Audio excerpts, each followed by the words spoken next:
Some days my creativity feels like it's in full bloom, and then other times it's just MIA. Like, it's gone.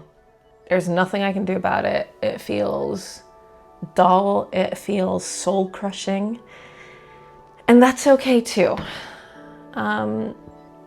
Sometimes we just have to go through all these seasons and see where they take us. But these seasons actually mean something. They come and go, and each one is helpful. Each one helps boost your creativity or keep it flowing from one idea to the next. So even when you're in the depths of winter, I promise that it's going to get better and that it's necessary. That winter is necessary to let your batteries recharge, to let your ideas just compost and then create new ideas. None of these seasons are failures. It doesn't matter if you're bursting with new ideas and you just can't get anything done because it's just one idea after the other, after the other, after the other. Or if you're in a still hibernation and you don't even want to look at your computer, let alone open your book. The trick is not to force yourself through any of these seasons. Just let them flow from one to the other and honor them while you're there. That's where seasonal rituals come in. This is part 2 of my September Seasons of Intention series, where last week, I'm gonna link it up here. Last week we looked at how you can tell which creative season you're in.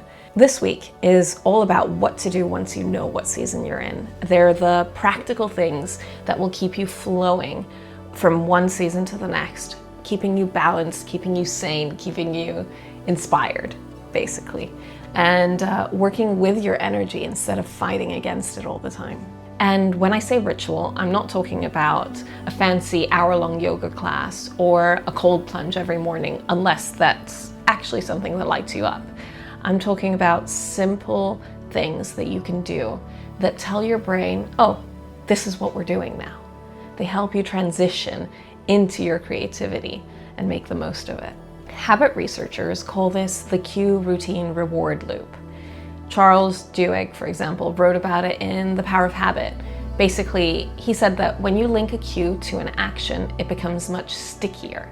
For example, when I light a candle, my brain knows it's time to focus. And then when I blow it out, my brain knows we're done for the day. That's the magic of these rituals. They act like bookmarks. They mark where you are on your creative journey and help you step back into that energy when you're ready to return to whatever project you're working on. And because creativity moves in seasons, rituals work best when they match the season that you're in. That's why I think of them like a menu. You know, when you open a menu, you don't eat every single dish every single day. The menu isn't set forever.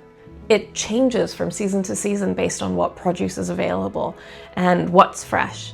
So by having a menu like this, you can keep your brain happy by giving it fresh things to do each day that are appropriate and match the state that your brain is in, or your creativity is in, or depending on where your muse is at. So let's open up that menu together. What's the first dish? Well, that's something appropriate to creative spring. You know, the season of curiosity, the season of many, many, many ideas and way too many browser tabs. Creative spring is the season of beginnings. It's messy, exciting, full of possibilities. Like suddenly every idea in your brain decided to sprout all at once. This is the season where I keep my list of ideas. It's a dumping ground where every 2 a.m. thought, where every random spark that comes after watching a movie or reading a book, that it's a place where I can put all of these ideas and gather them and let them start cooking, start slowly simmering into something more. And maybe those ideas won't get used this season, maybe they won't get used this year, but I like having everything in one place where I know that they'll be safe for a later date. That way my brain can just keep focusing on new and more and being inspired and curious. Seeds don't look like flowers yet. not even close, but if you don't capture them, they're just gonna blow away in the breeze. So try it out. Another thing you can do is to go on an ideas walk. It's just you, no podcast, no phone calls with friends, no multitasking, just letting your mind wander.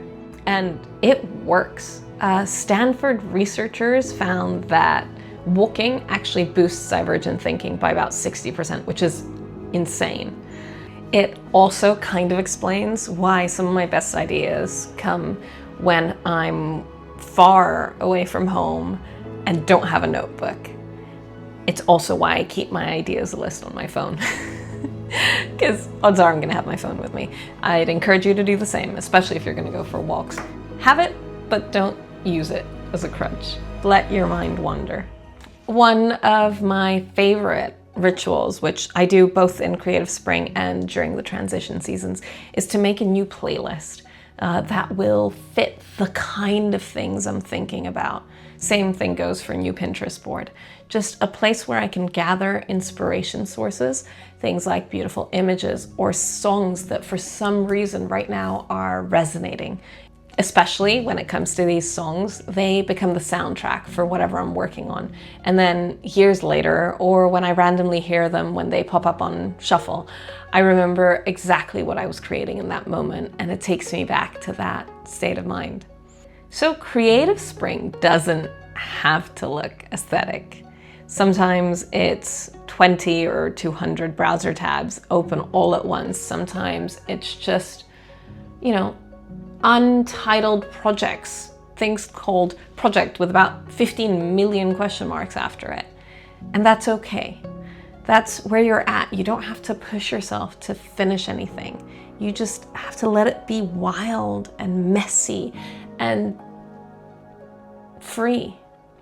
What follows is creative summer. It's the doing season. You know the feeling. It's when you sit down to write a paragraph and then suddenly 3 hours have passed and you've written half a chapter. It's when all those ideas from spring finally grow legs and they start walking or running amok. Rituals here are all about momentum. For me, one of the simplest is lighting a candle when I start to work. Like I mentioned earlier, it's just my little on-off switch. Flame on, focus mode. Flame out, we're done for the day. It keeps me from feeling like I have to be switched on all the time. And it's weirdly satisfying. It's like drawing a line under a sentence. In the season, you can also lean into batching. If that summer energy is flowing, film 2 or 3 videos in a day, or outline a whole section of your book at once. Sketch and just sketch some more. It's exhausting, but in the best way.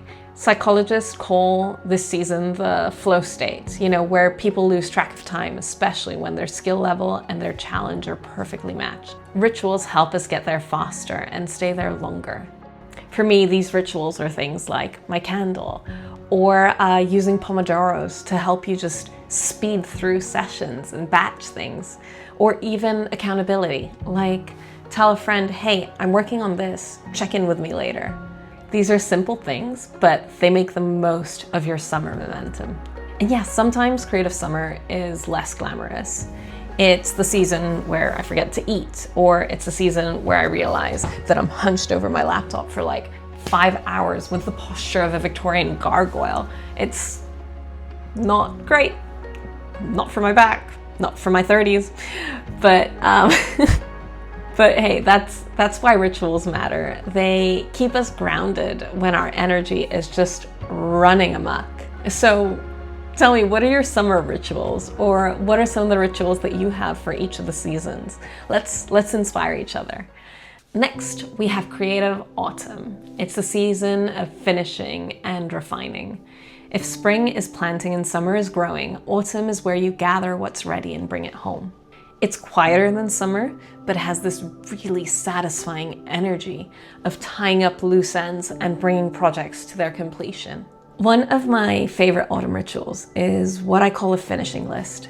It's where I'm gonna write down a few things that I have left to do on the project, big things to tick off. And I'm not talking about your master to-do list or 15,000 things. I'm talking about, 3 or 4. And then getting that satisfaction of ticking these off one after the other. And sometimes those 3 lead to 3 more, or sometimes the last thing on the list is hit send or submit to an agent or send it to beta readers or just click publish. And that satisfaction, that feels so good. It's so fulfilling to just tick things off. There's even a psychology principle at work here called the Zeigarnik effect, which I've mentioned in previous videos, but in case you missed that, the Zeigarnik effect is basically our brain hates unfinished business. It hates incomplete tasks which just sit there draining our focus. So autumn is where we close all these loops. They give our brain a chance to feel some closure and then to slowly get back that energy. And of course, not everything that we planted in spring is gonna grow and make it to autumn. Some seeds just don't grow, and that's okay. Autumn isn't about saving everything. It's about recognizing what's ready to be harvested and then letting the rest go. For me, autumn is just that deep exhale, you know? It's that relief, that clarity, that closure. This season isn't just about getting things done, it's about making space for the next cycle to begin again. Which leads us to our creative winter. Winter is the pause.